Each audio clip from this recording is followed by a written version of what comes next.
Yo, what's going on, everybody? 21st Century Moses here. Wake your ass up. It's time for this video. Hope you guys are pumped up as I am. I got some competitive news in this house, mainly talking about the Optic Gaming organization. And lately, it's been a fucking roller coaster. I've been on some twists. I've been on some turns. I've been on some loops. I've been going upside down. I've been going sideways. I've been going every which way. It's been crazy. So, let me just say that I'm not a fanboy of Optic. I do enjoy watching them play. I watch all kinds of teams play. It's mainly just like basketball. If there's a good game going on, I'm fucking watching. If there's like a good football game going on, I'm watching. So I just love like competition. I don't like having like complexity being the best team and winning every damn event like how they won like last like, 9 or fucking some shit like that. But going back to the very end of Black Ops 2, I think there was like 2 events left, maybe 1. You have Optic Merc, and he ends up getting dropped because they had some mental issues and everything like that. But that was a long time ago, so I'm not going to talk about that. They end up replacing Merc with JCap, and then they have JCap from the end of Black Ops 2 until the beginning of COD Ghost, and they end up doing fucking can't talk right now.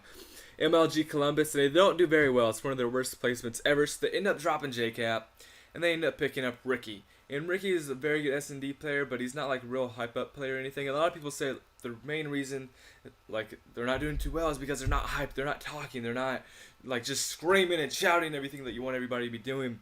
And in competitive Call of Duty, if you do not know this, if there's 2 teams totally equally matched, like same skill set and everything, but one of them is like chatting with their teammates, pumped up, screaming, shouting, name calling, doing all kinds of stuff like that, and the other team isn't, they might be just doing like a little bit of call outs. The team that's screaming, shouting, and everything, they're going to win 9 times out of 10. It's just a total hype factor and everything. But then Big T announces that he's going to retire and he's going to become coach after UMG Philly, because that is the event following Columbus. So they say, like, okay, this is going to help our mental game and everything like that. And then after UMG Philly, Big T is officially, quote unquote, like retired. I'm not sure if he's ever going to come back. I don't predict him to or anything. So you have Nade, Ricky, and you have Scump. And then Scump, like, is going crazy. He said he's hating Nade's shot. He starts calling him out on Twitter, and he leaves and everything. And he tries talking to Optic Hex so he can start his own team. Because back in the day, I believe it was like Black Ops 1 days and like MW3. What actually happened was we had Optic Gaming. Consider that like the A team.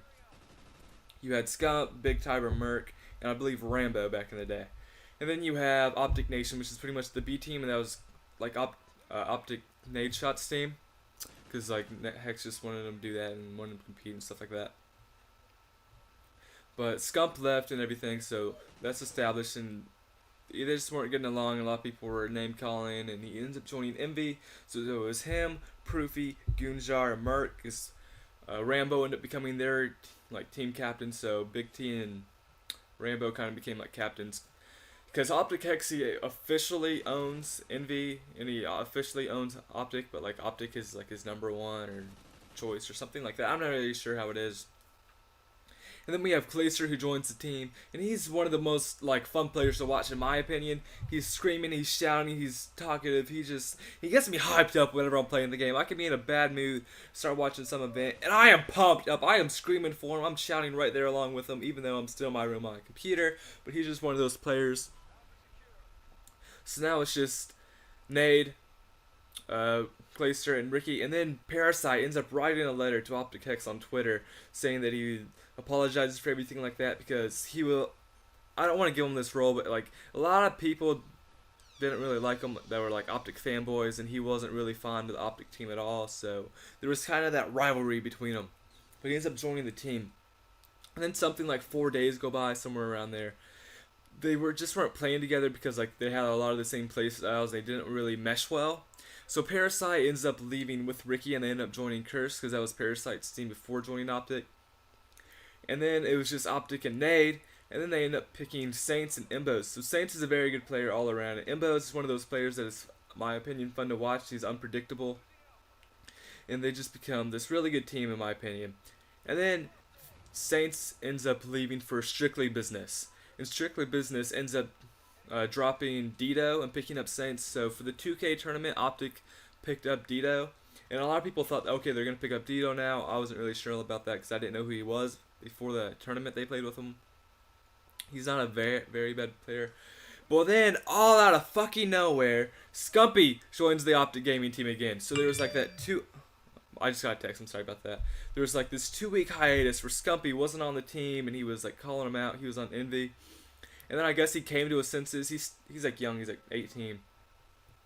So he ends up joining the team, and there's like a lot of tension, I guess, between them. Maybe, I'm not sure, but Nadeshot was I'm just doing this for the win because they needed that SMG player. And Scumpy is definitely one of the best in the game. Whenever he gets hyped up, because you're going to have Clayster there with him to hyping everybody up, that's just what he is. I think it's going to be a very fun team to watch. And the last bit of news that I have to say to you guys is MLG for a COD Champs, which is the $1 million tournament. The winner gets $400,000, and I believe the second and third place winner gets some amount of money. I'm not exactly sure on exact amounts, I guess. They announced that there's no more coaching. I guess you can have coaches in like the pregame lobby to talk to them, I guess, to prep them up before the game, but not during the game. So I'm not really sure why that decision is made, but they're just not with them in scrims or anything because they don't want to get used to them. So if you guys are watching any of their like scrims, I guess you can say. But it's just been a total roller coaster. So now you have Nadeshot, you have Clayster, you have Scumpy, and you have Imbos. So this team, I think, is going to be really interesting to watch. And like a lot of people have been giving Nadeshot a lot of flack just lately, and I think Nadeshot's going to be a decent player. I think Imbos is going to be pretty good. I believe his like specialty is like search and destroy. And then you have Clayster, who's pretty much the all-around player as well. Then you have Scumpy, who can just go off. He's a total slaying pro. He like whenever he actually wants to like practice and put in hard work, he's just amazing. So Optic is one of those teams that are going to do very good now. I believe they're like ranked 8th in like pro points, somewhere around there. They just haven't been very good because back in like the Black Ops 1 and like MW3 days, they were the team to beat, believe it or not. And I believe they won the first one of Black Ops 2. So, but they were just like the team to beat everybody. They were crushing every competition, everything. And I guess that might happen now with Ghost. It's a little bit into the thing, but COD Champs is the big tournament. Everybody's going to be looking. Everybody's going to be watching. So this is just my opinion on it. Hope you guys have enjoyed this video. Have a great day and be happy.